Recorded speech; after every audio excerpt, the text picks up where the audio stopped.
السلام علیکم ورحمۃ اللہ وبرکاتہ۔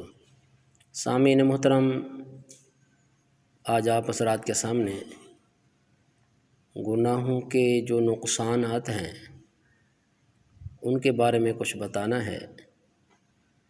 جب ہمیں گناہ کے نقصان کا علم ہوگا تو یقیناً پھر ہم گناہوں سے بچیں گے، اور جب بندے کو گناہ کے نقصان کا پتہ ہی نہ ہو تو پھر وہ گناہوں سے کیسے بچے گا؟ مثلاً آپ دیکھیں، آپ کو زہر کے نقصان کا علم ہے کہ زہر کے اندر کتنا نقصان ہے۔ اگر کوئی آدمی زہر کو کھا لیتا ہے تو جان بھی دینی پڑ جاتی ہے۔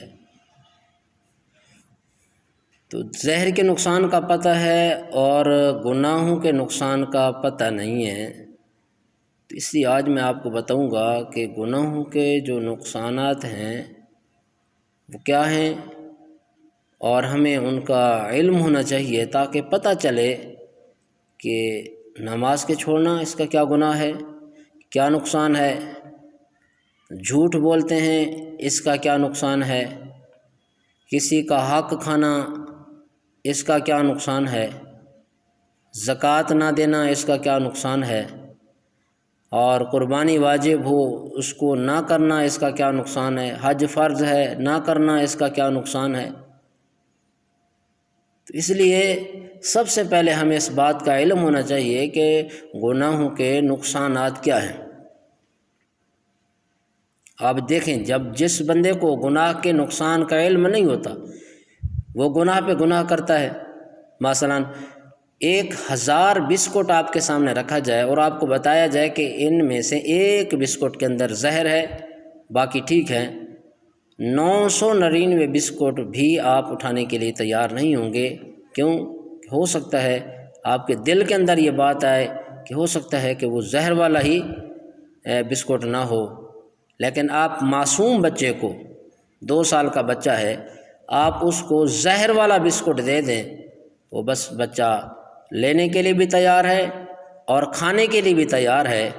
اب سوال یہ ہے کہ 1000 بسکٹ ان میں ایک زہر والا تھا، آپ 999 بسکٹ جو ٹھیک تھے وہ بھی لینے کے لیے تیار نہیں ہے، لیکن وہ معصوم بچہ وہ ایک بسکٹ جو زہر آلود ہے وہ بھی لینے کے لیے تیار ہے۔